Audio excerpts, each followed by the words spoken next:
नहीं आए क्या? लोग नहीं आए क्या? नहीं, आ गए, 25 लोग आ गए, आ जाएंगे जब तक। हाँ, शुरू कीजिए। इंद्रसदवंदियानं तिहुवनहित मधुर विसदवकानं अंतातीत गुणानं नमो जिनानं जित भवानं सरस्वती नमस्तुभ्यं वरदे कामरूपिणी विद्यारंभं करिष्यामि सिद्धिर्भवतु मे सदा। द्वादशांग जिह्वानी माता की जय। दास्तिकाय ग्रंथराज की जय। कुंदाचार्य की जय। जय।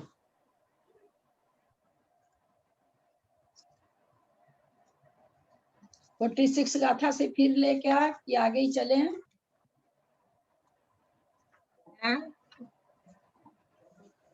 आगे चले कि 46, 47, 48 फिर से थोड़ा ले? 46, 47, 48 एक बार गाथा को खाली रीड करके दीदी संक्षिप्त में बताएंगे क्या वापस इनको कि अपन आगे चल?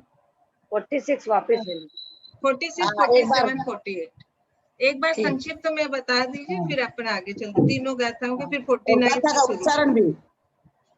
हाँ ठीक।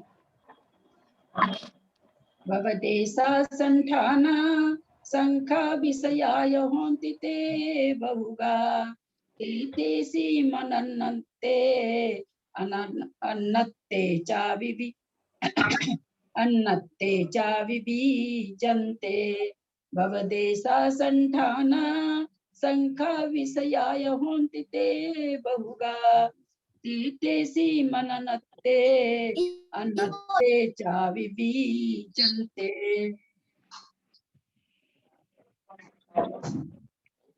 इसमें द्रव्य गुण के बारे में बात चल रही है। ये जितनी भी गाथाएं हैं, जैसे सीख, सांख्य मत, बौद्ध मत, वास्तव में इन सब के सिद्धांतों को काट करते हुए, और काट इन द सेंस कि आपका कथन गलत है, काट का मतलब ये, और उसी के रूप में ये प्ररूपित की गई हैं। लेकिन चूंकि हम खास करके वैशेषिक, न्यायिक पूरे मत का थोड़ा थोड़ा जानते, बहुत ज्यादा जानते नहीं विस्तार, तो हम मत लेके नहीं बता पाएंगे। लेकिन ये गाथाएं ऐसा प्रतीत होता है कि आचार्य ने उसी हिसाब से एक जैसी गाथा हर तरह, मतलब हर तरह के उदाहरण से दे दे के, कभी ऐसे कभी वैसे कर करके, और द्रव्य और गुण को, द्रव्य की द्रव्यता को, अस्तित्व को, ये सब को बताने की कोशिश कर रहे हैं। जो कि अन्य मत में है कि द्रव्य का अस्तित्व अपने रूप से, अपने स्वतंत्र रूप से नहीं है। तो उसी की प्ररूपना ज्यादा करके आचार्य कर रहे हैं। ऐसा महसूस होता है जिस समय कुंद कुंदाचार्य थे, उस समय न्यायिक, वैशेषिक, सांख्य मत, बौद्ध मत प्रचुरता से इनके मत शायद चल रहे होंगे। यही कारण है कि इनके गाथाओं में इनकी बातों के खंडन रूप वर्णन काफी मिलता है। अब यहाँ पर क्या कहते हैं कि द्रव्य और गुण में पृथकता नहीं होती,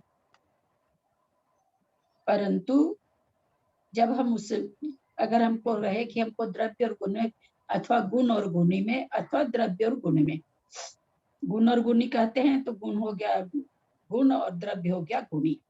गुण और गुणी में अथवा द्रव्य और गुण में अगर हमको पृथकता बतानी हो, जैसे अन्य मत बताते हैं, तो हम स्वीकार करते हैं, हाँ भाई पृथकपना है, द्रव्य और गुण में पृथकपना है, हम भी मानते हैं गुण गुणी में पृथकपना है। लेकिन आप जैसा कहते हो वैसा पृथकपना नहीं है। तो कैसा है? तो आचार्य कहते भवदेशा, संज्ञा के आधार पर, नाम के, संज्ञा मतलब नाम होता है, नाम से भिन्नता है। संठाना, संरचना से, आकार से भिन्नता है। संख्या से भिन्नता है। विषया, उद्देश्य, प्रयोजन, तो ये होन्ति ते बहुकार, ये सभी बहुत प्रकार के होते हैं। क्या चीज?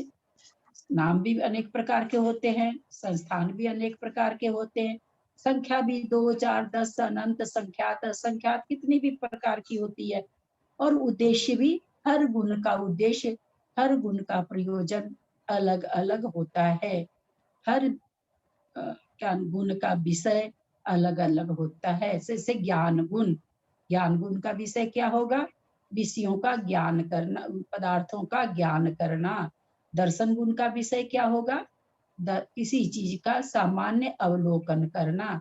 तो हम यहाँ विषय भी कह सकते हैं, उद्देश्य भी कह सकते हैं, और क्या नाम है सो ये प्रयोजन भी कह सकते हैं।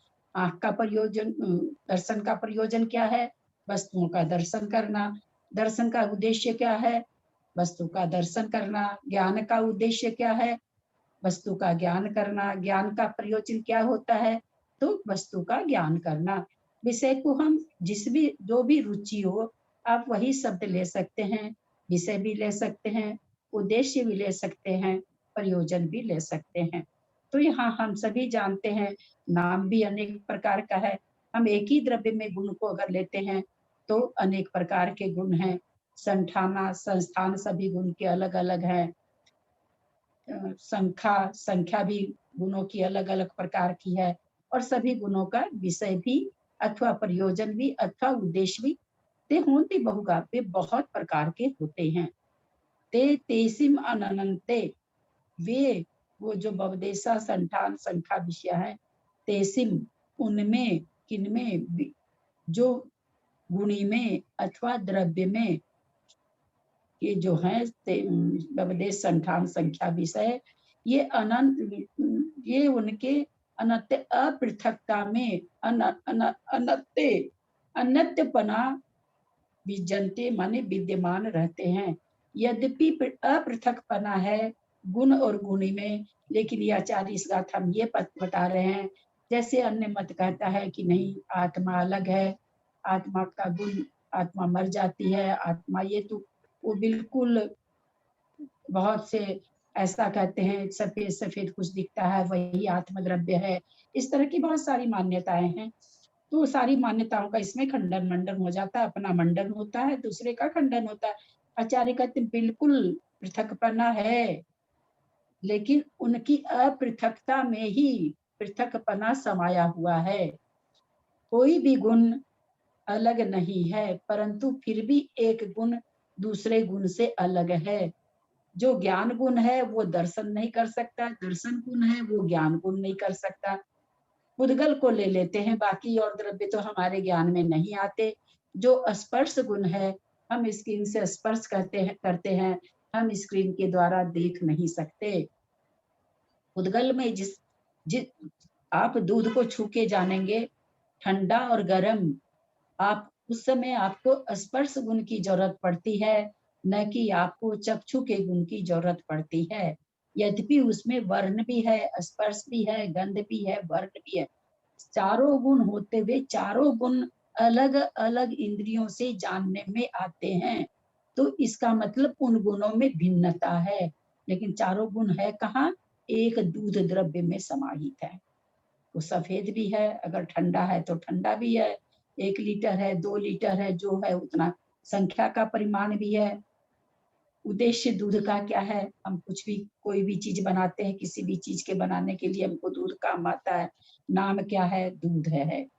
तो एक दूध में वो चारों गुण हैं उसमें, लेकिन वो चारों गुण अलग अलग हैं, अपृथक भी है। अपृथक कैसे है? एक ही दूध पन्ने में, एक ही द्रव्य में, एक ही जगह वो चारों गुण विद्यमान है। हम उसको अलग अलग करके, ये तो वर्ण है, ये स्पर्श है, ये गंध है, हम नहीं दिखा सकते। तो इस तरह से अपृथक में, लेकिन फिर भी पृथकपना है। हम उसका वर्ण गुण को देखते हैं आंख से, स्पर्श गुण को हम छू के जानते हैं, गंध गुण, दूध खट्टा तो नहीं हो गया है, दूध खराब तो नहीं हो गया है, हम नाक से जानते हैं। दूध कितना पतला है, मोटा है, खाने में कैसे, पीने में मीठा है दूध, इसमें मिठास भरी हुई है दूध में, हम चख के जानते हैं। तो ये चारों गुण चार इंद्रियों के द्वारा जाना जा रहा है। तो एकदम यहाँ पर एक चीज समझें, आचार्य एक चीज हम लोगों को समझाना चाह रहे हैं, अनंत गुण रहता है एक द्रव्य में, अपृथकपने से। अपृथकपना कैसे है कि हम एक में एक गुण को निकाल के अलग नहीं कर सकते। हम कह सकते हैं कि इसमें अनंत गुण है, एक गुण दूसरे गुण में समाहित भी नहीं है, लेकिन हम अलग नहीं कर सकते। जैसे वृक्ष की शाखा, एक वृक्ष में जो शाखा है वो शाखा नीम का पेड़ है, उसमें शाखा है, आप कहते ये नीम की शाखा है। अगर वो टूट के गिर गई तो आप किस पेड़ की शाखा बताएंगे, कौन से पेड़ की शाखा बताएंगे? तो वो पेड़ के साथ अपृथकपना भी उस शाखा का है और पृथकपना भी है कि वो पेड़ से अलग है। तो यहाँ पर आचार्य वही कहना चाह रहे हैं कि पृथकपना, और आगे की उसमें बताएंगे, इसमें तो केवल इतना बता रहे हैं कि अपृथकपना होते हुए भी 4 तरह से पृथकपना कह सकते हैं। किसमें? 2 द्रव्य में तो कह ही सकते हैं, यहाँ दोनों चीज है। इस गाथा में दोनों चीज आचार्य बता रहे हैं कि 2 द्रव्यों में भी हम पृथकपना कैसे करेंगे, नाम से, संस्थान से, संख्या से और विषय से। 2 द्रव्य में भी इसी तरह से पृथकता दिखाई जाएगी। क्योंकि जब हमने महासत्ता अवान्तर सत्ता पढ़ा था तो क्या था कि अवान्तर सत्ता में क्या था, द्रव्य गुण लक्षण से तो अवान्तर सत्ता है, जीव का गुण अलग है, खुद चाहे धर्म द्रव्य का यद्यपि अमूर्तिक है फिर भी धर्म द्रव्य का अवदेश, संठान, संख्या, विषय सब अलग है, जीव द्रव्य का अलग है। एक महासत्ता में तो सारे विषयों, सारे द्रव्यों की सत्ता है, पर अवान्तर सत्ता सबकी अलग अलग है। उसी तरह से यहाँ कह रहे हैं कि जितने भी गुण हैं द्रव्य के आश्रित हैं और वे द्रव्य में से निकाल के अलग नहीं दिखाए जा सकते, इसलिए द्रव्य से उनकी पृथकता नहीं है, अपृथकपना है। परंतु गुण को गुणी धारण करते हैं, अथवा द्रव्य गुण को द्रव्य धारण कर रखे हैं, इसलिए द्रव्य नाम अलग हो गया, गुण नाम अलग हो गया। तो ये इस तरह से नाम से, संस्थान से, संख्या से और विषय से हम उनमें पृथकपना भी दिखाते हैं। आचार्य कहते हैं अपृथकपना में पृथकपना भी बहुत सारी पृथकताएं, 1-2 नहीं, उनकी अपृथकता में पृथकताएं भी विद्यमान होती है।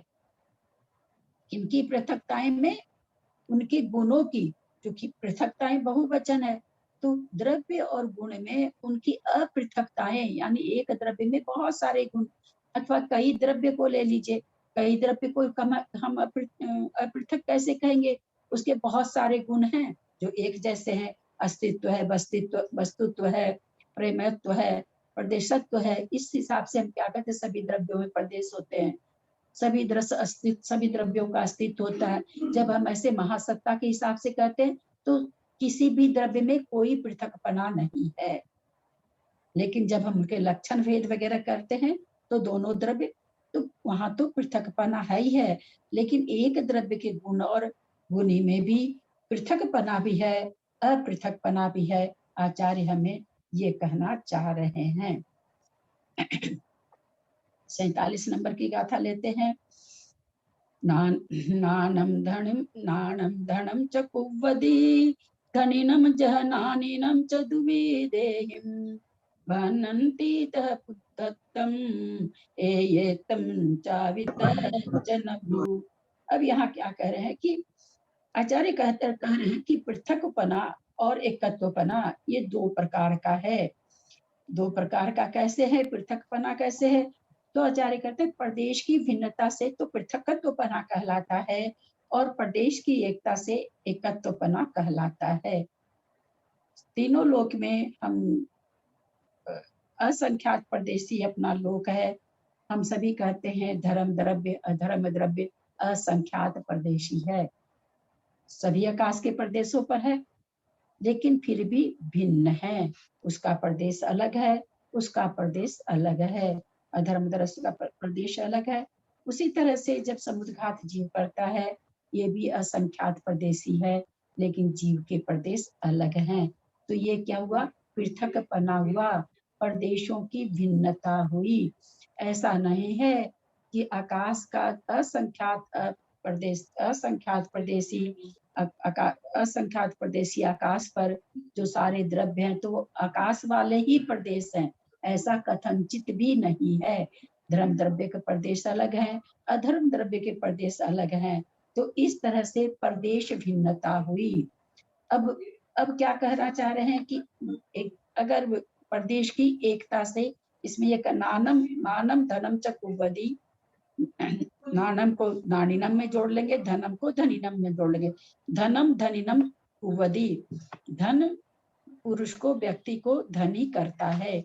नानम ज्ञान, जह माने वैसे ही, नानम नानिनम च, और ज्ञान क्या करता है, ज्ञानी को, ज्ञानी व्यक्ति को ज्ञानिनम ज्ञानी करता है। च दुविधे में, इस तरह से आचार्य यहाँ पर कह रहे हैं कि जो ये ज्ञान ज्ञानी की और धन धनी की जो एकता है, ये दुविधेहिम, ये दो प्रकार की है। तो कह रहे हैं भनंति जब उद्धतम एयतम चावि तच्चन्नहु, तत्व की जानने वाले कहते हैं इतः माने इसलिए, अथवा वैसे ही, जैसे धन और धनी का पृथकपना और ज्ञान ज्ञानी का एकत्व बना, ये दो प्रकार का है। तो यहाँ पर सर्वज्ञ देव हमें वही कहना चाह रहे हैं कि प्रदेश की उद्धतम, प्रदेश की भिन्नता से तो पृथकपना होता है। एयतम, जहाँ प्रदेश की, जैसे ज्ञान और ज्ञानी की प्रदेशपना एक है, तो वहां पर प्रदेश भिन्नता नहीं होने से एकत्व है। और जहाँ पर धन और धनी में प्रदेश की भिन्नता है, वहां पर पृथकत्व है। तो इस तरह से तत्व ज्ञानी ने हमें इसको दो प्रकार से बताया प्रदेश की अपेक्षा से। 48 नंबर का था, नानम नानी नानम च सदा अंततरीदादु अन्नमन्नस दोन्नम च देनत्तम दोन्नम अचेदनत्तम पसजदि सम्मम जिनावमदम। नानी ललिता जी एक प्रश्न है। ललिता जी हाँ हाँ, एक प्रश्न है मेरा। हाँ, पिछले अभी गाथा से 47 नंबर गाथा से एक प्रश्न है। हाँ बोलिए। हाँ हाँ, दो दे रही हूँ जय जिनेन्द्र। जैसे ज्ञान और ज्ञानी तो एक ही व्यक्ति है, ज्ञान और ज्ञानी तो एक ही व्यक्ति है कि भाई जीव है वही ज्ञानी है, वो धन तो उसका दूसरा चीज है ना, धन तो खुद का। हाँ, तभी तो आचार्य उसको क्या कहे, प्रदेश भिन्नता, क्योंकि ज्ञान वो धन अलग है, उसके प्रदेश बिल्कुल अलग है, और धनी की प्रदेश बिल्कुल अलग है। यद्यपि धन से ही उसकी यहाँ पर क्या पकड़ाना चाह रहे, जैसे गुण के कारण वो गुणी कहलाया, कोई भी व्यक्ति गुण के कारण गुणी कहलाया, और एक व्यक्ति धन के कारण धनी कहलाया। तो दोनों तो किसी चीज के कारण कहला रहे। तो यहाँ क्या पकड़ाना चाह रहे हैं, बहुत अच्छा प्रश्न किए, अच्छा ये मेरे दिमाग में आ गया, नहीं तो मैं नहीं समझाई थी।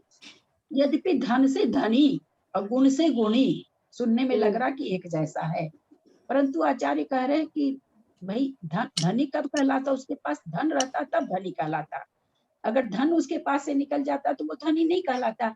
तो उस धनी को उस धन को धनी से अलग कर सकते हैं, है ना, किसी को दे के, खो के, चोरी होके तो अलग हो सकता है।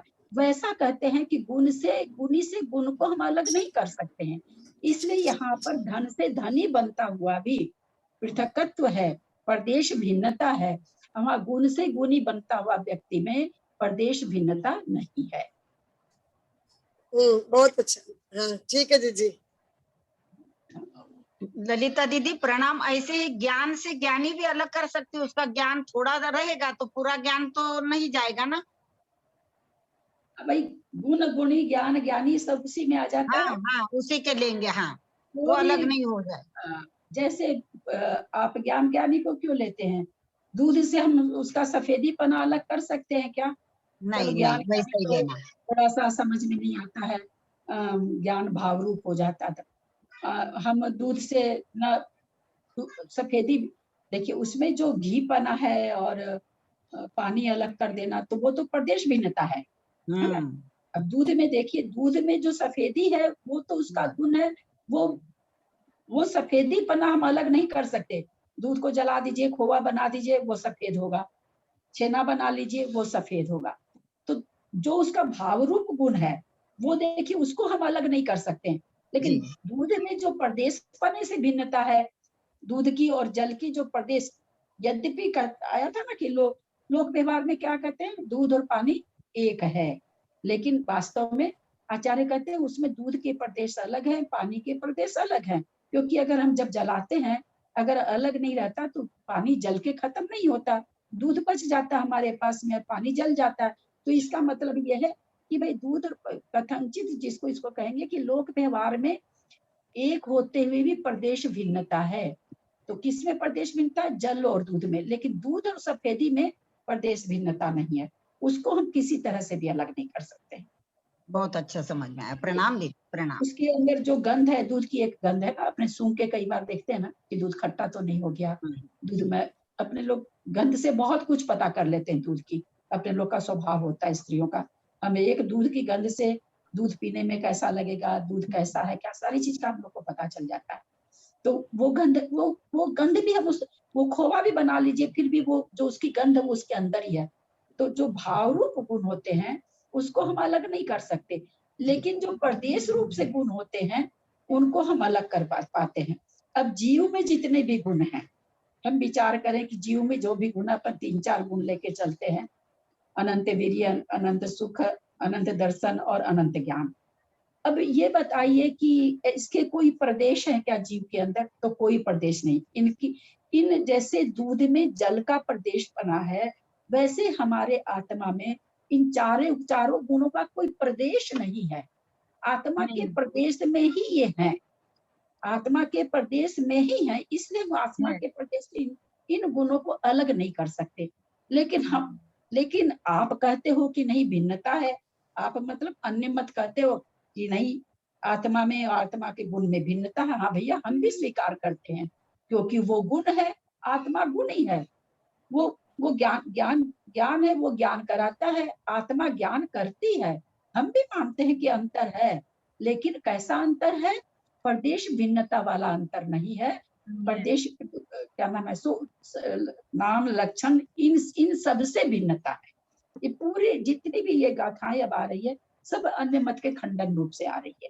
तो यहाँ पर कर हम भी मानते हैं बिल्कुल पृथकपना है, लेकिन आप अगर ये कहते प्रदेश की भिन्नता है, हम उसको स्वीकार नहीं करते, क्योंकि प्रदेश भिन्नता नहीं हो सकती। वो यहाँ आचार्य हर गाथा में तरह तरह से हम लोगों को समझाने की कोशिश कर रहे हैं। जैसे अनुजीवी गुण ऐसा मान सकते हैं अपन, ज्ञान को अनुजीवी गुण है ना, ये है ना बिल्कुल, अनुजीवी गुण वही होते हैं जो आत्मा के आश्रय से रहता, आत्मा के प्रदेशों में रहते हैं। प्रणाम। जय जिनेन्द्र आंटी, प्रणाम। हाँ प्रणाम। तो इसमें हम लोग भावों को ले लेंगे कि भावों को हम अलग नहीं कर सकते, जो हमारे औपसमिक, क्षायिक, क्षायोपसमिक जो भाव है उनको गुण के मतलब गुणी के अंदर उन गुणों को हम अलग नहीं कर सकते। आप एक मिनट सुनिए, आपने जो क्षायिक, क्षायोपसमिक, ये भाव क्यों हो रहे हैं, भाव का कारण निमित्त कौन है, ज्ञान। नहीं, भाव का निमित्त तो राग द्वेष। आप राग द्वेष हटा देंगे, भाव खत्म हो जाएंगे। जब देखिए भाव 2 तरह के होते हैं, जो ये क्षायिक ज्ञान, क्षायिक दर्शन अथवा जीव का स्वभाव, गुण और दर्शन, किसी भी पर्याय में चला जाएगा जीव, ज्ञान और दर्शन कमोबेशी उसमें रहता है, क्योंकि उसका ये स्वभाव है, इसलिए नहीं जाता। लेकिन ये क्षायोपसमिक ज्ञान अथवा औपसमिक, ये कर्म निमित्तक है ना, कर्म के उपसम से औपसमिक हो जाता है, कर्म के क्षय उपसम से। तो जो कर्म निमित्तक चीज है वो कर्म के नष्ट होने से नष्ट हो जाएगी, लेकिन जो खुद आत्मा का स्वभाव रूप है वो कभी भी नाश नहीं होगा। तब फिर वो अभी क्यों नहीं है, अभी है, लेकिन वो कर्मों से ढका हुआ आंशिक रूप से है। हमारा आत्मा अज्ञानी नहीं है, आत्मा ज्ञान स्वरूप ही है। अज्ञानी किस रूप से कह देते हैं, जैसे मान लीजिए आपको 10 पेज का ज्ञान है, मेरे 5 पेज का ज्ञान है, तो हम अल्प बहुत से तुलनात्मक कहते हैं कि आपको 10 का ज्ञान है, मेरे को जैसे हमने सप्तभंग में भी कहा था, भाई प्राकृत भाषा का ज्ञान है, संस्कृत का नहीं है, तो अस्थि हो गया, नास्ति हो गया। तो उसी तरह से आपको 10 पेज का, मेरे 5 पेज का, लेकिन ज्ञान है। ज्ञान का अभाव नहीं किया जा सकता, क्योंकि आत्मा का अपना गुण है, अपना स्वभाव है, आत्मा से अलग नहीं कर सकते। कम बेसी किस कारण से है, तो वो कर्मों के कारण से है, कर्मों के आवरण जैसा जैसा वैसा वैसा कम बेसी है। आंटी जय जिनेन्द्र। जय जिनेन्द्र। आंटी जी, एक मतलब प्रदेश की अपेक्षा एक ही द्रव्य में एकत्व भी है, अपृथकत्व है, ये कहना चाहते हैं ना इसमें तो। तो ये पृथकत्व, ये समझिए कि पृथकत्व क्यों बताना चाह रहे हैं, क्योंकि अन्य मतों का कहना कि आत्मा तो अलग है, गुण अलग है, आत्मा मर जाती है, वो जाता बहुत सा। चूंकि मेरे पास ऐसे कोई अभी ग्रंथ नहीं है, नहीं तो हम आप लोग को पूरा न्याय ग्रंथ से ही यहाँ पर आप लोग को हम थोड़ा न्याय भी पढ़ा ही देते अगर रहता तो, लेकिन मेरे पास है नहीं। बहुत मन लगता हमको पढ़ने में, जब एक एक वैशेषिक का मत को हमारा जैन मत काटता है, न्यायिक को मत को एक जैन मत काटता है, बहुत अच्छा लगता है सुनने में, समझने में भी आता है, ऐसा बात नहीं है। नीचे के स्तर पर तो हम लोग समझ ही लेते हैं, बहुत ऊंचा कथन आने से नहीं समझ में आएगा। तो यहाँ पर मेन बात है कि आचार्य कहते हैं कि हम भी मानते हैं कि पृथकपना है, लेकिन प्रदेश के हिसाब से नहीं है। आप अगर ये कहते हो कि आत्मा और जो गुण है उसमें प्रदेश भिन्नता है, हम यह स्वीकार, तत्व ज्ञानी जो हमारे जिनेन्द्र भगवान है, क्या विजनते तच्चन्नहु, है ना, जिनवदम, ये सब जो शब्द आ रहा है, तो क्या कह रहे, तत्व ज्ञानी कहिए, जिनेन्द्र भगवान कहिए, सर्वज्ञ भगवान कहिए, उनको ये स्वीकार नहीं है। हम भिन्नता मानते हैं, पृथकपना मानते हैं, नाम से मानते हैं, संस्थान से मानते हैं, संख्या से मानते हैं, विषय से मानते हैं, लेकिन हम प्रदेश भिन्नता नहीं मानते हैं। एक द्रव्य और उसके गुण में, दो द्रव्य में तो घट जाएगा, प्रदेश भिन्नता भी घटेगी, चले, लेकिन एक द्रव्य में हम नहीं मानते। अच्छा दीदी, तो फिर यहाँ पे धन और धनी का क्यों बताए? वो तो साथ ही दिख रहे हैं, पृथक है, उनमें एकत्व क्या है? किसमें? धन और धनी में, उसमें एकत्व क्या है? फिर वो तो पृथक ही है ना, धन अलग है, धनी अलग है ना? बिल्कुल बिल्कुल, देखिए यही चीज तो गुण और गुणी तो एकदम पता चल रहा है कि एक मिनट, अभी उन्होंने, सरिता जी ने बहुत अच्छा प्रश्न किया था, बहुत ही वही चीज आप भी कह रही है। देखिए मैं बताऊं, आप करोड़पति हो, अरबपति हो, आप कहीं फॉरेन में भी चले जाते, वहां आपके रिश्तेदार मिलते हैं, कोई एक रिश्तेदार अपने से परिचय कराता है, इनके पास बहुत पैसा है, अरबपति हैं, हमको बताइए आप वहां कितना अरब रुपया लेकर गए हैं? कुछ नहीं ले गए। लेकिन वो तो अरब रुपया तो आपका कलकत्ते में पड़ा है, और आप अरबपति फॉरेन में आपको कहा जा रहा है, तो उस रुपये से आपका संसर्ग हुआ ना। तो वही आचार्य यहाँ कह रहे हैं कि जैसे कहते थे धन से धनी हो गया, वहां पर भी क्या धन से धनी हो रहा है, यहाँ गुण से गुणी हो रहा है। धनी और गुणी एकदम बिल्कुल एक जैसा है, लेकिन एक जैसा होते हुए भी धन तो अलग है, गुण अलग नहीं है। ये एक तो तादात्म्य संबंध हो जाता है ललिता जी, वो एक संयोग संबंध है धन का धनी से। तो नहीं, ऐसा है कुसुम जी, जब हम संबंध की बात, कथन हमेशा ना प्रमुखता से चलता है। अभी आचार्य क्या कहना चाह रहे हैं? अभी आचार्य संबंध नहीं समझाना चाह रहे। अभी ये बहुत से लोग कहते हैं शून्य है, अपूर्ण है, कोई मोक्ष नाम की चीज ही नहीं है ना, इस तरह का। तो वो सारी चीजों को यहाँ पर जिस समय वैसा संबंध का बात आएगा, आगे वो भी आएगा, तो उस समय वो संबंध से समझाएंगे। एक एक चीज को लेकर के एक एक कथन का काट किया जाता है ना। एक विवक्षा को एक तरह से समझाएंगे, दूसरी विवक्षा आएगी तो उसको दूसरी तरह से समझाएंगे, है ना। तो ये चीज है, ये प्रत्येकपना अच्छे से समझ में आ रहा है। प्रदेश की अपेक्षा संबंध नहीं बताया जा रहा। यहाँ प्रदेशत्व में किस तरह से भिन्नता और अभिन्नता घटा सकते हैं गुण गुणी में, ये चीज बताया जा रहा है। ललिता जी, ये सब चीजों में ये सांख्य मत का, इन सब का मतों का खंडन बहुत ज्यादा बताते हैं ना। जैसे आज हम आदि पुराण पढ़ रहे थे आज, उसमें भी आया यही चीज, और पहले द्रव्य संग्रह में भी आया था। ऐसा है कि ये तो मानना ही पड़ेगा, जैन मत तो एक मत है, और अन्य मत कितने हैं? 363, है ना।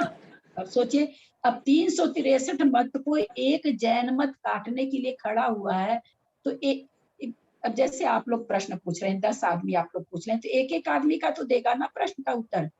जैसे जैसा प्रश्न होगा वैसा वैसा उत्तर होगा। अब 363 मत का जैसा जैसा मत आता गया, वैसा वैसा सब जगह खंडन भरा हुआ है। जैन मत एक अकेला, अन्य मत 363। अब 363 मतों को काट करके फिर अपना मंडन करना, ये तो मैंने भी बहुत दिन पहले वो हरचंद जी लोग ला के मुझे तो देते रहते हैं, किताब देखते हैं, इनको थोड़ा सा समझ में आता है तो कड़ी कड़ी किताब भी ला देते हैं जो मुझे न भी समझ में आए।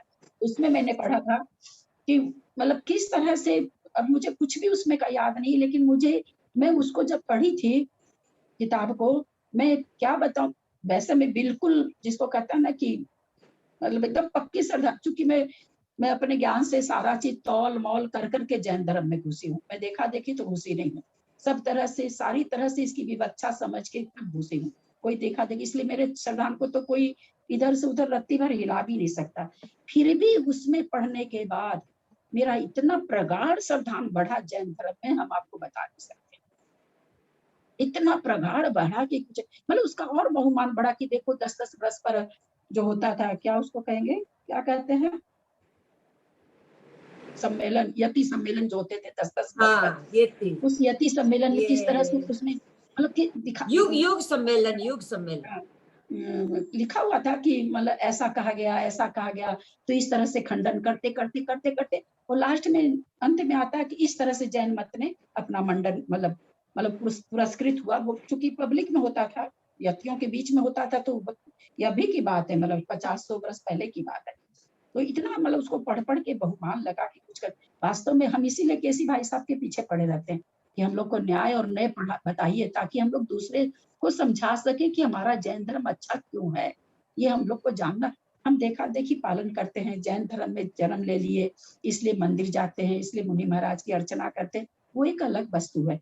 हम क्यों करते हैं, हम दूसरे से अलग क्यों हैं, कौन सा ऐसा पॉइंट है जो दूसरे से हमको अलग करता है, वो ऐसे कौन से पॉइंट हैं जो सारे धर्मों से हमको अलग करता है, वो पॉइंट है अपने जैन धर्म को, और बहुत तगड़े पॉइंट हैं, उनको कोई काट नहीं सकता है, लेकिन हम उसकी बहुत अच्छी तरह से विवेचना नहीं कर पाते हैं, क्योंकि हमारे समाज में और ग्रंथों का तो बहुत चल गया। आचार्य ये क्या नाम है, कुंद आचार्य के इतने ग्रंथ पढ़े जा रहे हैं, पर हमको तो लगता है कि सबसे पहले न्याय और नय पढ़ना चाहिए, तब हम अपने धर्म को एकदम स्थापित कर पाएंगे अपने। तुलनात्मक तो तभी होगा, तुलनात्मक अध्ययन।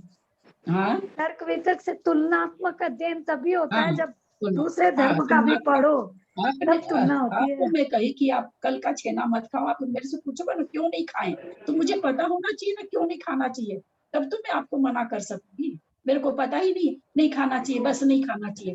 आजकल के बच्चे तो नहीं मानेंगे, हम लोग तो मान लिए, चलिए देख देख के चल के आ गए। आजकल बच्चों को तो सारी चीज में वैज्ञानिकता चाहिए, तो वो हम जानेंगे तब तो अपनी पीढ़ी को देंगे, तब तो हम अपनी पीढ़ी को जैन धर्म में लगाएंगे, तो कैसे लगाएंगे बताइए। इसलिए तभी दूसरे शास्त्र पढ़ना बहुत जरूरी है, तब तुलना कर पाते हैं कि वहाँ क्या गलत है।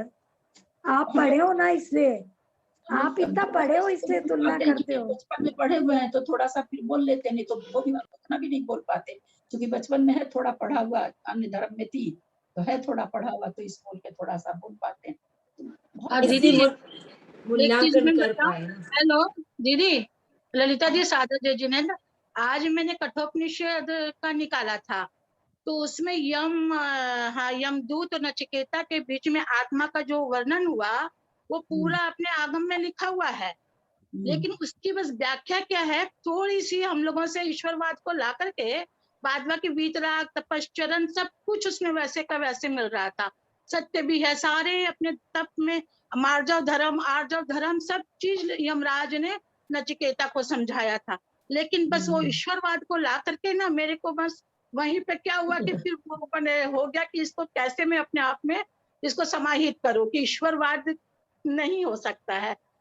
तो मैंने कठोपनिषद को स्टार्ट किया है, तो मुझको जो भी आज अन्य धर्म में जितनी चीजें वो कोई गलत थोड़ी है, लेकिन उन्होंने उसी को पकड़ के बैठ गई है ना, उसको सामूहिक रूप से फिर मिलान करके नहीं निकाला, किसी ने कुछ पकड़ के कोई कुछ पकड़, तभी तो खंडन क्यों कर पाता है जैन धर्म उसकी बात को अस्वीकार थोड़ी कर रहा है, सबके मतों को स्वीकार करता है ये कि नहीं आप ठीक कर रहे हो, नहीं आप ठीक कर रहे हो, आप जो ठीक कर रहे हो हम इस तरह से हम भी इसको ठीक मानते हैं। जैसे इन्होंने कहा कि भाई आत्मा और गुण अलग अलग होते हैं, इन्होंने कहा जी हाँ कथनचित अलग अलग है, बिल्कुल है, प्रदेश भिन्नता नहीं है, लेकिन हम अगर नाम संज्ञा वगैरह से देखते हैं तो गुण और गुणी में भेद है, स्वीकार कर लिया, लेकिन इस तरह से नहीं कि प्रदेश भिन्नता है। ये सारी जितनी भी गाथाएं हैं हमको लगता है कि कुंतुदाचार्य के समय में बहुत जोर शोर से था, क्योंकि इनके सभी शास्त्रों में कुछ इसी तरह का है, मिला जुला सा चीज है। आप लोग को समझ में आया होगा मंजू जी कलकत्ता, धन धनिनम का अंतर, आपने जो धनम धनिनम का बहुत अच्छी बताया। आगे लेते हैं 48 नंबर की गाथा। ठीक है, ले कुछ पूछना किसी को। नानी नानम च सदा अथंतरिदादु अन्नमन्नस्स दोनम अचेतनत्तम वसजति सम्मम जिनावमतम। एक तो इसमें जो सदा है उसको सर्वथा करिए। जो मीनिंग में लिखा हुआ सदा, सदा मतलब यहाँ पर सदा का ही पर्यायवाची है सर्वथा, लेकिन सदा से थोड़ा सा समझने में दिक्कत हो रही है। सर्वथा प्रकार से, मैं सभी प्रकार, सर्वथा वहां पे लिख लेंगे ना तो आप लोग को समझने में अच्छा होगा।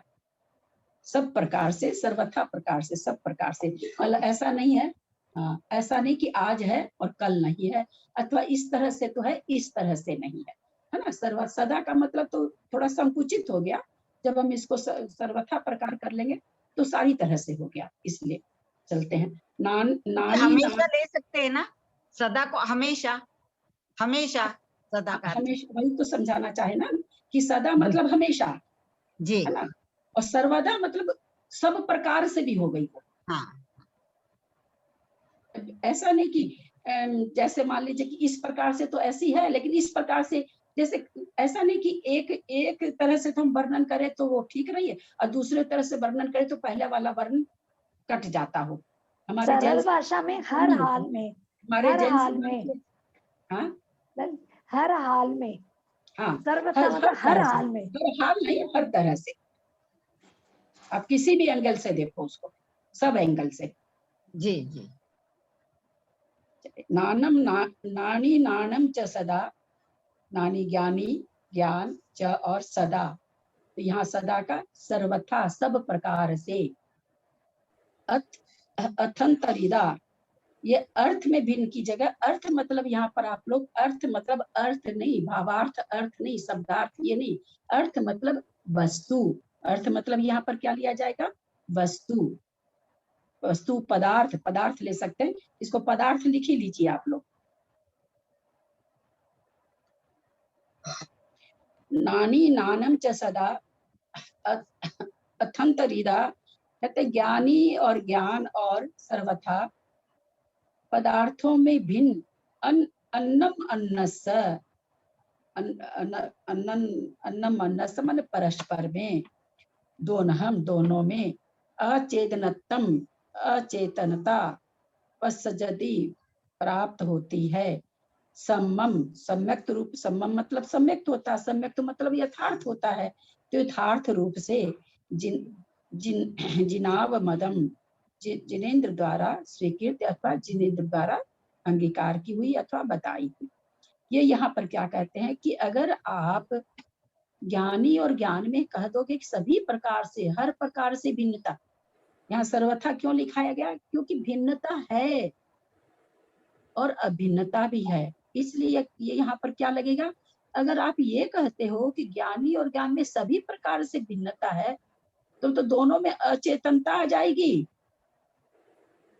दोनों गुणी में भी और गुण में भी, दोनों ही अचेतनत्व को प्राप्त हो जाएंगे, क्योंकि आत्मा और ज्ञान, जानने रूप जो क्रिया है वो चेतना रहने से ही जाना जाएगा।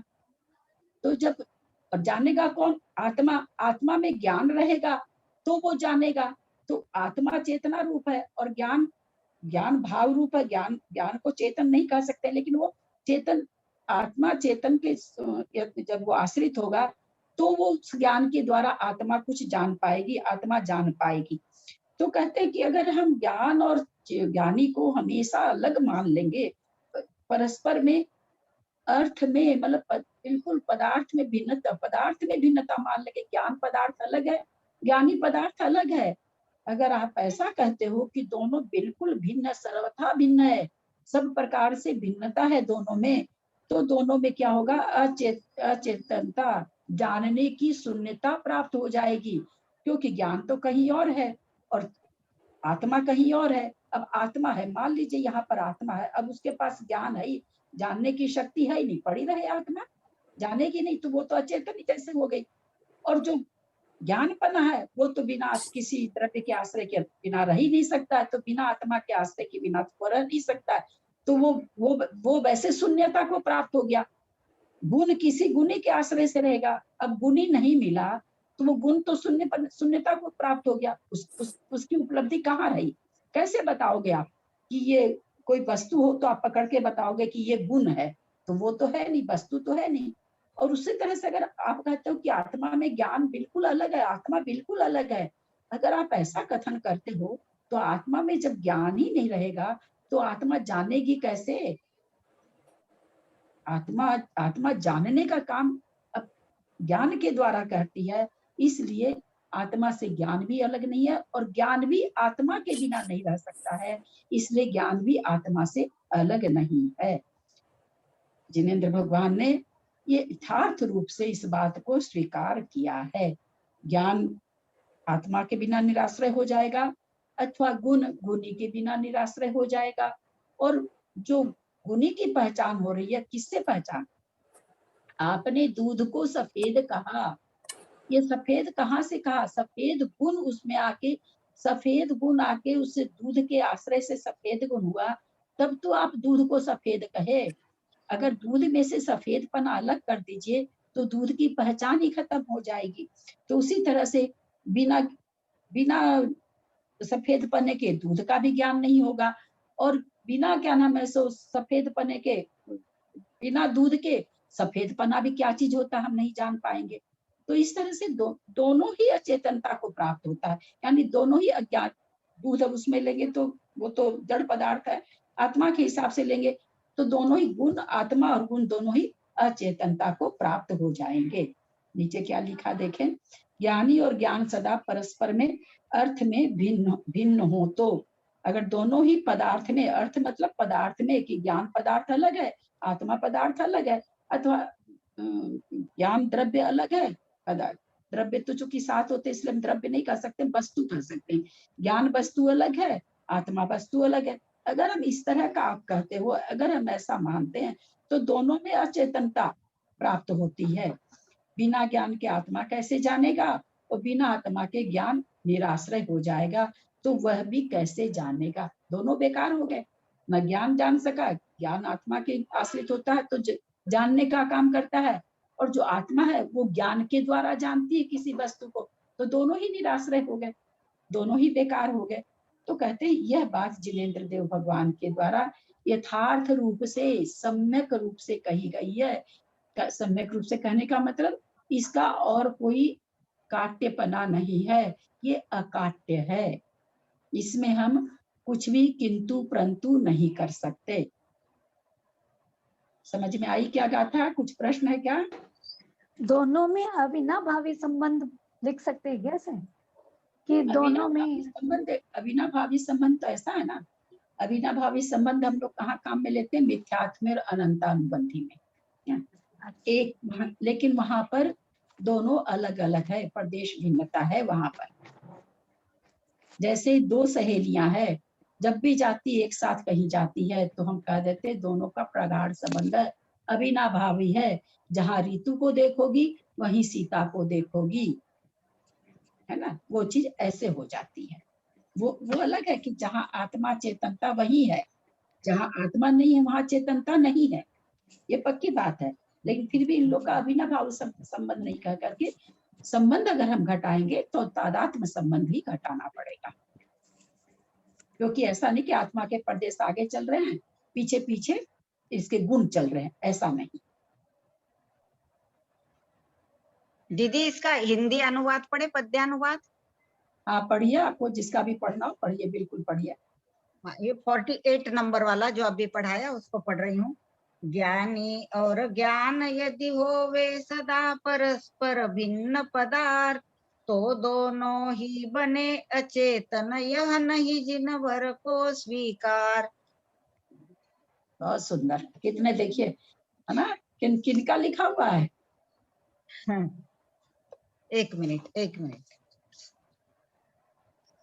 आचार्य अमृत चंद जी का बहुत अच्छा, देखिए कितना एकदम टू द पॉइंट, छोटे छोटे शब्दों में हल्के में कितना बढ़िया से समझा दिया। नहीं, विजया जी जो दोहे बोल रहे हैं वो किसके हैं? हिंदी वाले दोहे जो बनाए वो किसके? वो अलग है। ये अमृत जैनचर्या सर की है, जैनचर्याचार्य अमृत चंद्र की। आप सब दीदी। मत बोलिए, विजया जी को बोलने दीजिए एक बार। हाँ दीदी ये है ना डॉक्टर उत्तम चंद जैन, इन्होंने तात्पर्य वृत्ति का हिंदी अनुवाद किया और सारांश संपादन किया है। और ये गाथा जो अनुवाद किया है वो अभय कुमार जी शास्त्री ने की है। अच्छा, पंडित अभय कुमार जी शास्त्री, किसी पंडित का किया हो, बहुत अच्छा कर रहे हाँ, हैं। इसीलिए हम बोले लेकिन ये सेम अमृतचंद आचार्य और जयसेन आचार्य जी की हुई है, नाम भले उनका मतलब दिए होंगे मुझे नहीं पता, लेकिन पूरा हिंदी सेम आ रहा है। हाँ सेम आ रहा है, हिंदी का ही बोल रही हूँ मैं, हिंदी सेम आ रहा है अमृतचंद आचार्य और जयसेन आचार्य में। ये जो दीदी रही है सारी गाथाएं उसमें भी आ रही है हिंदी में लिखी हुई। आई है क्या हीरा जी पांड्या? हाँ मैं, अच्छा हीरा जी। वीना जी मेरिट बोल रहे हैं क्या? हाँ ललिता भाभी, बुलाइए ना अपनी पोती को।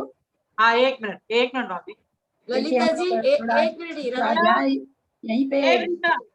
यहीं पे रोकते हैं। देखिए कितनी अच्छी बात है, इनकी पोती देखिए क्या काम करी, वो आती है।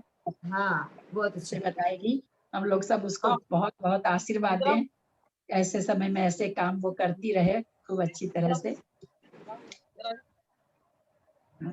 चलो वृषा, बहुत बहुत आशीर्वाद बेटा। और बताओ क्या किया तुमने, कैसे किया, थोड़ा बताओ सबको। और से बोलो।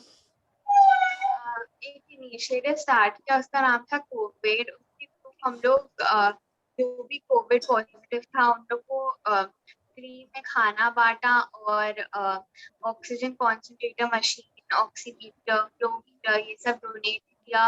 और जो भी इंफॉर्मेशन आता है कोविड के बारे में उसे हम लोग वेबसाइट बनाए हैं, उस पर हम लोग डालते हैं। और जो भी कोई नीड है वो लोग हम लोग कॉन्टैक्ट कर सकते हैं और हम लोग वेरीफाई करते हैं। आपकी आवाज नहीं आ रही है, कट गई आपकी आवाज। इतना ही बोलिए। बोलो। हम लोग एक वेबसाइट बनाए हैं, उसके थ्रू हम लोग जो भी कोविड पॉजिटिव है उन लोग को हम लोग फ्री में खाना बांटते हैं। और हम लोग oxygen concentrator machine, oximeter, flowmeter ये सब कुछ डोनेट किए हैं। उसके बाद हम लोग वेरीफाइड इंफॉर्मेशन कोविड के बारे में ये सब अपना वेबसाइट पे रखते हैं। और किसी को भी अगर कोई नीड हो वो लोग हम लोग को कांटेक्ट कर सकते हैं, हम लोग उनको वो रिसोर्स ढूंढ के देते हैं। बहुत सुंदर। देखिए कितनी छोटी सी बच्चे में है, अभी बड़ी भी नहीं है ज्यादा। हाँ देखिए इन लोग की भावना अभी से, आजकल के बच्चों में ना सभी जीवों के प्रति बहुत बड़ा भाव हो गया। बहुत बहुत बधाई और बहुत आशीर्वाद, बहुत सुंदर। आगे बढ़ो बेटा, खूब आगे बढ़ो, खूब जन सेवा करो जितना कर सकते बिना भेदभाव। ललिता जी ऐसे मेरी जेठू थी है ना। अच्छा ये लोग किसी से कोई से ली नहीं हम लोग से कि भाई आप हमारी हेल्प करो, अपने आप ही साइट बनाई, अपने आप ये बताइए हमको ऐसे करना है। हम लोग के घर में कोरोना आया ना, उसके बाद इसको बहुत ज्यादा हो गया कि हम लोग के घरों में तो ठीक है काम चल जाता है, जो अनप्रिविलेज है उनका कैसे होता होगा। तब से इसको भावना आ गई कि हमको हेल्प करना है सबका, कि जिनकी कोई हेल्प नहीं करते हम करेंगे उनकी हेल्प। हीरा भाभी पेपर में मैं आज या कभी पढ़ी हूँ इसके लिए रिचार्ज है। ये मॉडर्न में पढ़ती है क्या? मॉडर्न हाई में? हाँ मॉडर्न है। पेपर में मैं तुमको आया ना, हम लोग भी पढ़े, कितना अच्छा लगा भाभी। धर्म में भी इंटरेस्ट है, पक्का मेरी याद कर ली, जैसे सब कोई याद कराती हूँ, याद करती वो भी है, पढ़ाई में अपन है। मतलब तब मेरे को बहुत अच्छा लगा कि कितना दया भाव से ये काम किए, तो बहुत बढ़िया काम किए। बहुत अच्छा, बहुत अच्छा। ललिता जी, हम लोग का सबका आशीर्वाद है तुमको। हाँ इसकी मम्मी इतनी होशियार, इसकी दादी इतनी होशियार, इसके तो बच्चे तो होंगे, प्रेरणा मिल रही है उनको पूरा। हमारे हीरा भाई पढ़ा के सबको इतना होशियार किया। लॉकडाउन में क्लासेस चलाए, पूरी परिवार के बच्चों को पढ़ाए, भाइयों को, बहनों को, भांजा भांजी सबको पढ़ाए पूरा लॉकडाउन में जूम लिंक बना करके। बहुत अच्छी ललिता जी जयपुर में मेरी जेठू थी, लोग भी रोज 300 350 मतलब कोविड पेशेंट्स के यहाँ खाना जाता है उनकी ओर से, उन्हीं की गाड़ी से जहाँ जिसको जरूरत हो वेरीफाई करके सबको खाना पिछले 15 दिन से कंटिन्यू जा रहा है और अरे अभी भाई आजकल कंटिन्यू बच्चे सब करेंगे। बहुत आजकल बच्चे लोग हाँ, बहुत तो मेरिड है, मेरे बेटे वो तो मेरिड है पर कर रहे हैं वो लोग बहुत अच्छा। करते हैं, मेरे बेटा हाँ। बहू भी कर रहे हैं ग्रुप बना के। वृषा को बहुत बहुत बधाई हो। धन्यवाद। वृषा को बहुत बहुत बधाई हो। धन्यवाद और आगे भी करती रहे हैं। बहुत बहुत आशीर्वाद। फील होता है ना, प्राउड फील होता है, कोई अच्छा काम करे तो प्राउड फील होता है। मेरे को पिंटू ने बोला था कि वर्षा ये काम कर रही है, मुझे बहुत अच्छा लगा। सबको म्यूट करें। अगली गाथा, एक नई गाथा ले लेते हैं आज। सबको म्यूट करें। सब समझे होंगे तीनों गाथा बढ़िया से? कोई तरह की शंका हो तो निकाल लें पहले। 48 की फिर थोड़ा समझाए ना।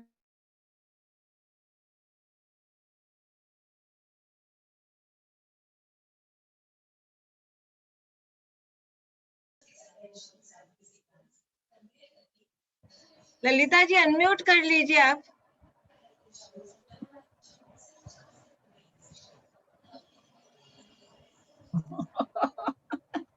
हाँ 48 की तरह समझाएंगे। कौन सी गाथा? 48 गाथा, ठीक है, बहुत अच्छा। यहाँ देखिए 40 पिछली 2-4 गाथा का खाली क्या बता रहे हैं आचार्य बताते हैं। पिछली गाथा से आचार्य चलते आ रहे हैं कि भाई द्रव्य के गुण एक भी होते हैं, अलग भी होते हैं, अलग भी होते हैं, से अलग होते हैं, तो संख्या नाम आदि से अलग होते हैं, उनमें प्रदेश भिन्नता नहीं है, प्रदेश की एकता है। फिर किसी में ये बताया भाई मोक्ष नहीं मानते हो तो नहीं मानोगे तो ऐसे ऐसे इतनी इतनी चीजों का सारा अस्तित्व खत्म हो जाएगा, फिर भव्यपना क्या रहेगा, भव्यपना मतलब सब तरह से मतलब वहां से जो मोक्ष वाला जो 8 चला था वहां से ये समझिए परमत का खंडन चल रहा सारी गाथा में। फिर इन्होंने इस तरह से बता दिया कि भाई आप ऐसा तो नहीं समझते हो कि जैसे धन से धनी को धन होने से किसी पुरुष को धनी कह देते हैं और गुण होने से किसी को गुणी कह देते हैं, तो आप दोनों को एक तो नहीं मान रहे हो, दोनों में अंतर है। वहां धन अलग है, यद्यपि धन के संयोग से वो धनी तो कहलाया, लेकिन वहां धन अलग है। वैसा गुण और गुणी नहीं है कि गुण अलग है गुणी अलग है, ऐसा हम नहीं मानते हैं। ऐसा आप अगर मानते हो तो हमको ये नहीं रुचता है।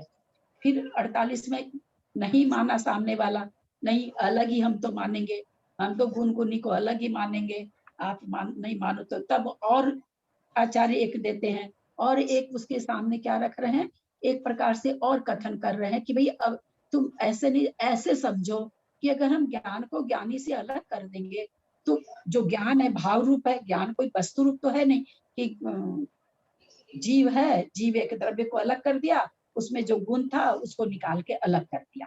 तो यहाँ पर यही कहना चाह रहे हैं कि अगर आप ये कहते हो कि इसीलिए हम आप लोगों को सदा कटवाए, आप अगर ये कहते हो कि ज्ञान से ज्ञानी सब प्रकार से सर्वथा सब प्रकार से अलग है, ऐसा क्यों कह रहे हैं आचार्य? क्योंकि आचार्य ही अपने मुख से क्या कह के आए, हम भी मानते हैं कि भिन्न है, इसलिए इनको कहना पड़ा कि सर्व, लेकिन सब प्रकार से भिन्न नहीं है। आचार्य कह रहे हैं हम भी मानते हैं संख्या नाम विषय और लक्षण से अलग है, हम इस चीज को स्वीकार करते हैं, लेकिन आप ये कहो कि सभी प्रकार से अलग है तो हम इस चीज को नहीं मानते। तो नहीं मानते तो सामने वाला तो यही कहेगा समझाओ आप कैसे नहीं मानते। तो आचार्य उस पर दे रहे हैं, अपना तर्क दे रहे हैं, उसके उनको खंडन, उनकी बात को खंडन करके अपनी बात का मंडन कर रहे हैं इस तर्क के द्वारा कि ज्ञान से ज्ञानी नानिम नानम च सदा, ज्ञान से ज्ञानी को सदा सर्व प्रकार से सभी तरह से अंततरीदा, अगर वस्तु पर क्या नाम है सो अर्थ पदार्थ में भिन्न, अंततरीदा पदार्थ में भिन्न, कि गुण एक अलग पदार्थ है और गुणी एक अलग पदार्थ है। अगर तुम इस तरह से कहोगे अन्नम अन्नस परस्पर में दोनों बिल्कुल भिन्न हैं, सर्व प्रकार से भिन्न है, सर्वथा भिन्न है, तो ऐसी बात हम नहीं मानते। क्यों नहीं मानते? अब तुम ही बताओ। आत्मा में से अगर ज्ञान गुण निकाल दोगे तो वो ज्ञान किसके आश्रय रहेगा? वो कैसे जानेगा? जान ही नहीं पाएगा। और आत्मा के पास अगर ज्ञान गुण नहीं रहेगा तो आत्मा चेतन होते हुए भी आत्मा कैसे जानेगी? नहीं जानेगी किसी वस्तु को। तो दोनों ही तो अचेतनता को प्राप्त हो गए। फिर तो लोक व्यवहार या निश्चय या व्यवहार कथन, कोई कथन नहीं चलेगा। दोनों कथन लुप्त हो जाएगा। यहाँ पर आचार्य यही कहना चाह रहे, हम भिन्नता मानते हैं लेकिन सर्वथा नहीं मानते हैं, सभी प्रकार से नहीं मानते हैं। हम प्रदेश की भिन्नता नहीं मानते हैं, हम नाम संज्ञा लक्षण प्रयोजन से भिन्नता मानते हैं।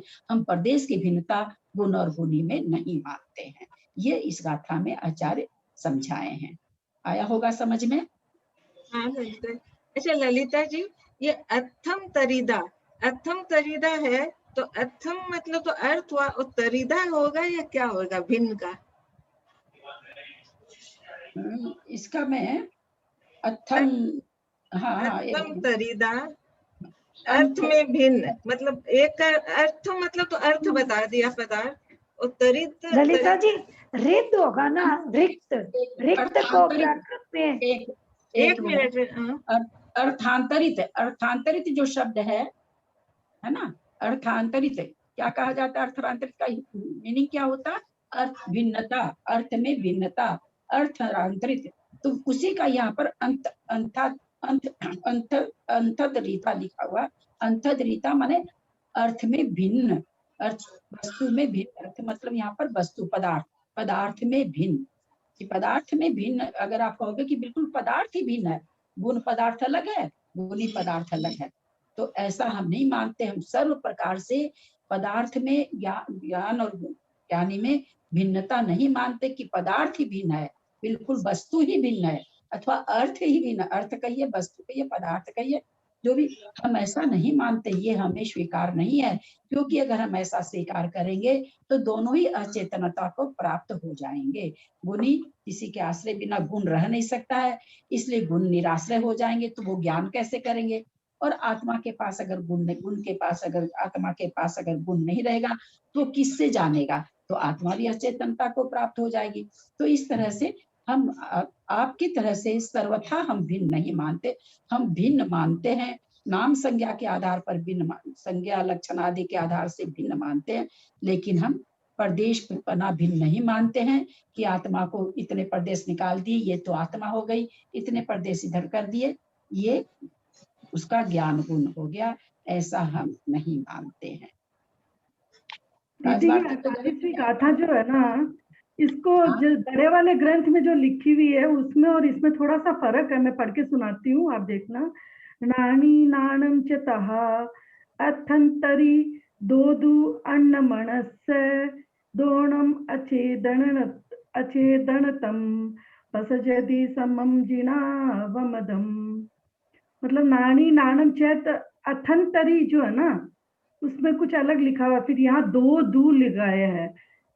नानी नानम च तहा अथन तरी करके छोड़ दिया है, और फिर दो दू अन्न मनस से। तो कौन सा सही होगा ज्यादा? क्या पता, क्योंकि ऐसा है कि नहीं, दो दू तो वो तो है बहुत, मतलब जो आप बोल रही है ना, कहीं पर तो है, क्योंकि प्रथमा का वो पंचमी का एक वचन है, तो अंतरी तो ज्यादा सही है। इसमें अंतरिदा हमको अशुद्ध लग रहा है, क्योंकि ये पंचमी का एक वचन है। सब प्रकार, मतलब सब प्रकार से वस्तुओं में सब प्रकार से अगर आप भिन्नता मानो। आपने वो सब प्रकार से बोला, तभी मुझे लगा कि ये आपको मतलब बताती हूँ कि शब्दों की भिन्नता बहुत जगह बहुत, कुछ तो प्रिंटिंग भी गलत हो जाती है, कुछ है आचार्यों के हिसाब में, जब एक से दूसरे में तीसरे में आते हैं तो भाई सब एक से एक आती है। आचार्य है जो इनकी जब टीका उका लिखते हैं उनको कुछ समझ में आता होगा तो कुछ अंतर कर देते होंगे, किस कारण से अंतर आता है, इसी सब कारण से आता होगा। तो अंतर तो बहुत है। जिना व मदम का कहीं पर कुछ और अर्थ निकाला हुआ है, तो इस तरह से है, अलग अलग बात है, अलग अलग चीजें आपको मिलती है कि कहीं पर है जिनेंद्र भगवान का मदन गठन किया है, यहाँ पर क्या क्या क्या कहा है, जिनेंद्र के द्वारा स्वीकृत किया गया है। तो कुल मिला के भावार्थ एक निकलना चाहिए वो, लेकिन इसमें लिखा सम्मत नहीं है, उसमें लिखा है, जैसे इसमें ये लिखा सम्यक प्रकार से जिन्हों को सम्मत नहीं है, लास्ट में जो मतलब नहीं नहीं नहीं नहीं, वो तो इसमें है ही नहीं, न तो कहीं है ही नहीं, है ही नहीं। सम्मम जिनावदम जिनाव मदम है ही नहीं, कहीं भी न तो है ही नहीं। वही तो, ये कैसे होगा फिर? इसमें देखिए, इसका अर्थ लिखा है, यदि ज्ञानी और ज्ञान सदा परस्पर अर्थांतरभूत पूर्ण भिन्न हो तो दोनों को अचेतनता का प्रसंग आएगा, जो ठीक है, सम्यक प्रकार से जिनों को सम्मत नहीं है। ठीक तो है। हाँ वही तो, ठीक ही तो है सम्यक ये। प्रकार से ठीक ही तो लिखा हुआ है, समझते नहीं है तो आप लोग को अलग लग जाता है। हाँ हाँ यहाँ कह दिया कि सम्यक रूप से जिनेंद्र को स्वीकृत है, वहां कह के अगर आप ऐसा कथन करते हो तो ये सम्यक कथन नहीं है। बात तो बराबर ही हुई ना।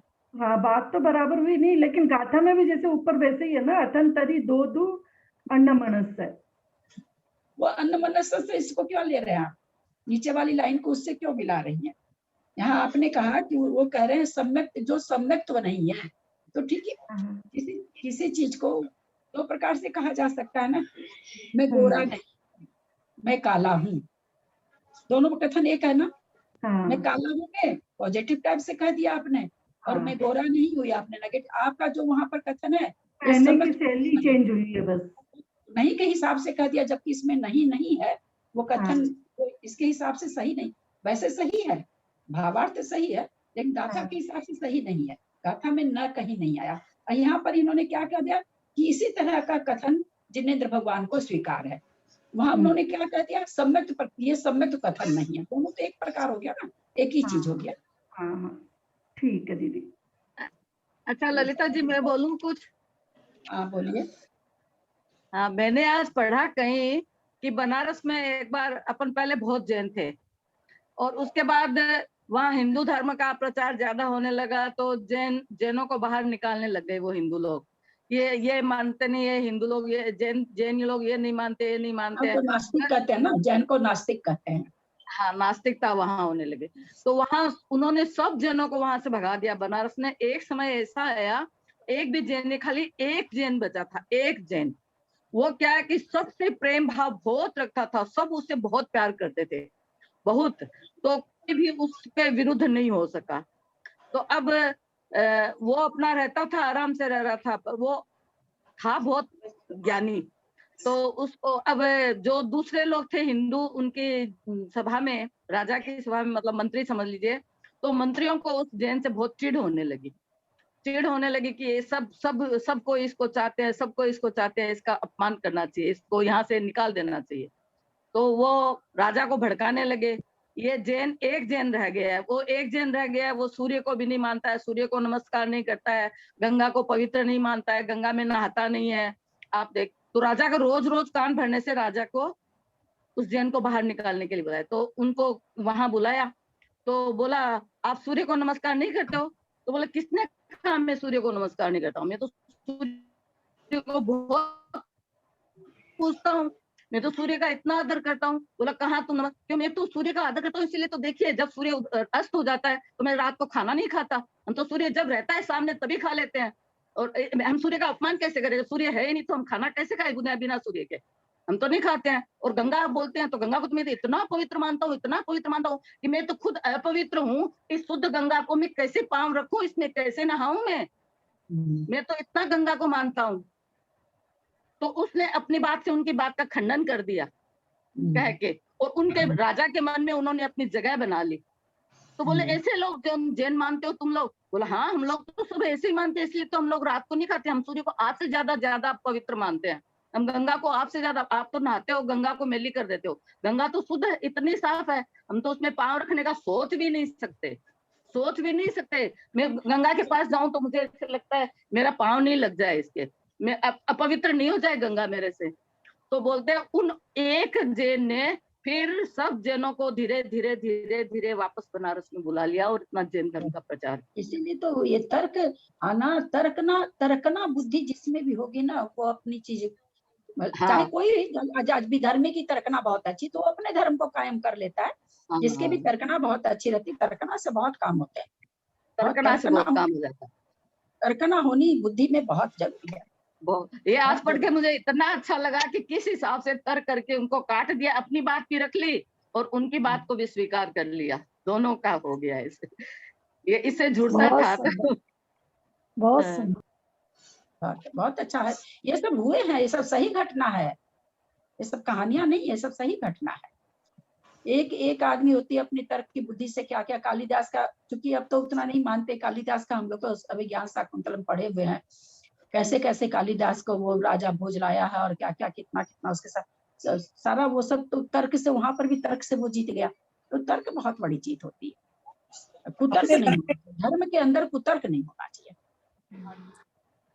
अपने धर्म में ना केकड़ी के अंदर बड़ा वाद विवाद हुए हैं, केकड़ी में बहुत केकड़ी में केकड़ी में बहुत वाद विवाद हुए हैं, और अपना मतलब हमेशा से एक राजेंद्र कुमार जैन थे, वो ही हमेशा जीते हैं। 36 बार मतलब वाद विवाद हुआ है केकड़ी में।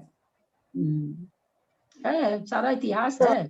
अग्रवाल से, हाँ अग्रवालों से हुआ है, और हर बार जब वाद विवाद होता था अपने जैन ही जीतते थे, राजेंद्र जैन थे वो ही जीतते थे।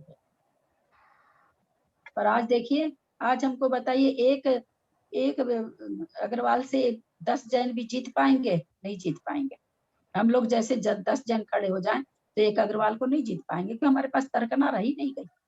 हम लोग इतना अपने में एकता नहीं रही, सब हम लोग क्रियाकांड में मिलजुल के रहना नहीं सीख रहे हैं, क्रियाकांड में फंस गए, मिलजुल के नहीं रहता है। क्रियाकांडी बहुत हो गए, बहुत नहीं, ये बिल्कुल सही कह रही हैं आप, क्रियाकांड इतना हो गया है, लोग क्रियाकांड में हो गया, और अब जो डीपली है वो जाते नहीं है और क्रियाकांड में लगे रहते हैं। क्रियाकांड में लगे रहते हैं। आज क्रियाकांड को कम करके इनकी न्याय की तर्क की क्लासें चले तो ऐसा थोड़ी है, लोग जुड़ेंगे धीरे धीरे, 1 से 2 होंगे, 2 से 4 होंगे, 4 से 6 होंगे। अब कोई भी चीज ऐसे फैलती है ना भाई, लोग कहते नहीं वहाँ बहुत अच्छी पढ़ाई हो रही है, वहाँ बहुत अच्छा।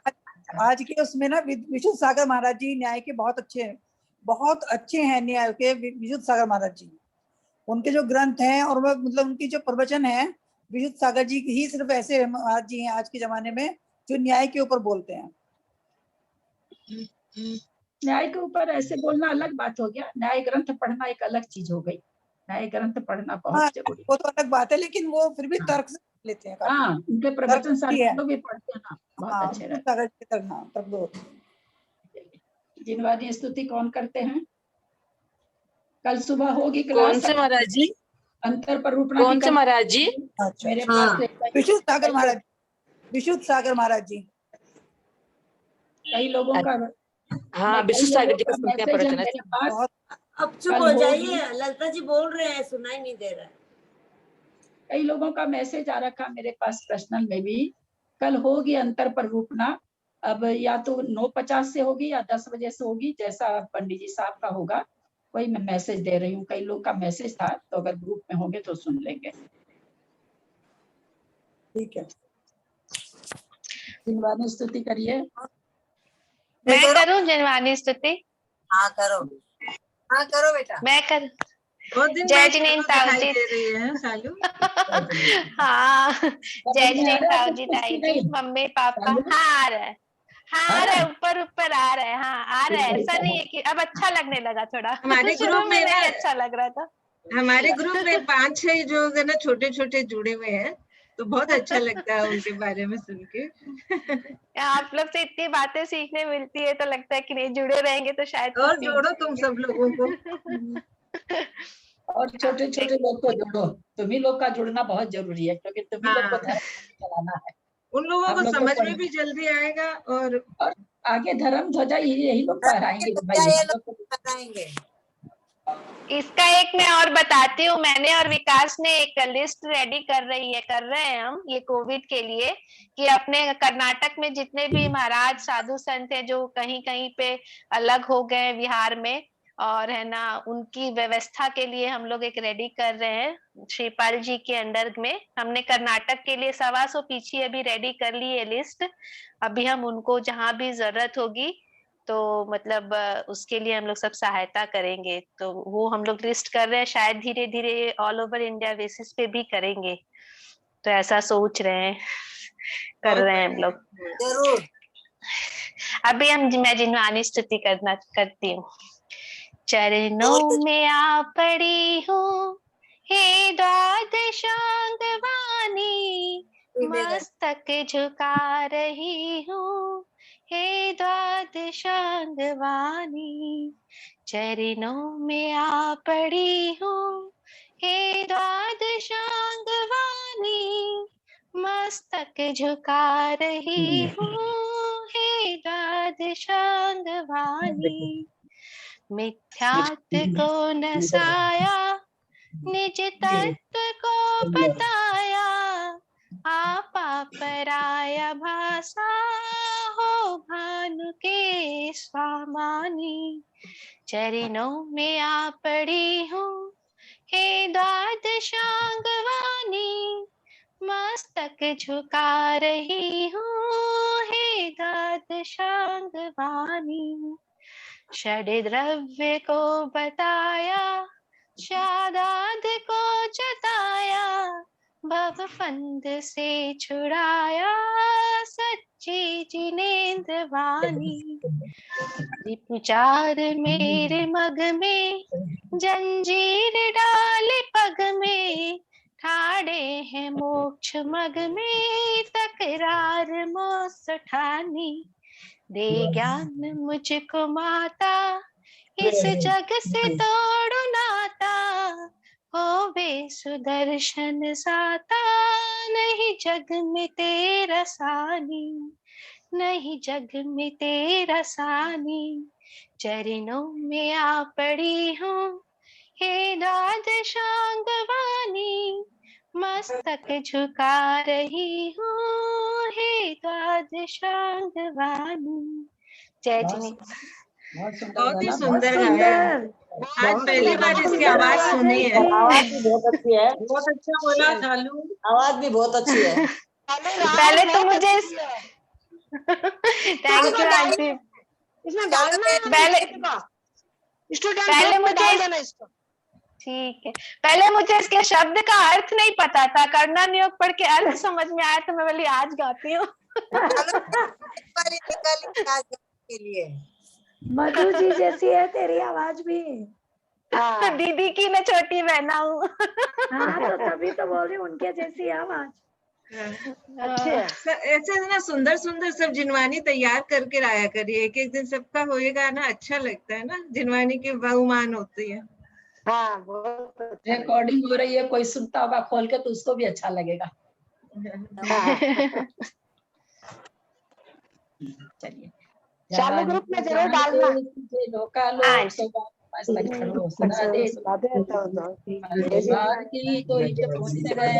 तेरा सखा गए सो पावे देव भजू अरहंत को गुरु से हो आप लोग सबको इस 3-4 गाथा को मेरा सबसे निवेदन है, कुसुम जी, मंजू जी, दोनों मंजू, सरिता जी,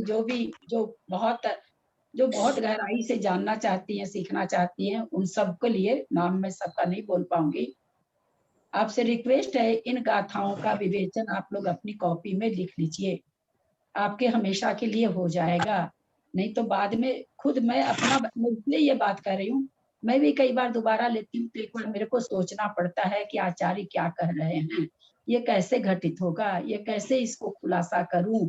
ये बार बार पढ़ाने के बाद भी मेरे मन में भी ये आ जाता है। इसलिए मैं कह रही हूँ कि अभी आप लोग अगर कुछ जो गाथाएं इस तरह की क्लिष्ट आ रही हैं, जो हमको समझने में थोड़ा सा दिक्कत हो जाता है अथवा हम भूल जाते हैं, आप लोग सभी एक कॉपी में इसको अगर कर लेंगे, विवेचन लिख लेंगे, आपके हमेशा के लिए बहुत अच्छी चीज हो जाएगी। किताब तो लेंगे करेंगे, है ना।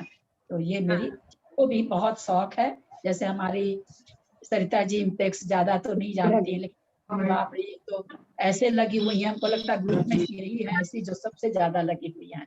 कोई भी ना डीप कलर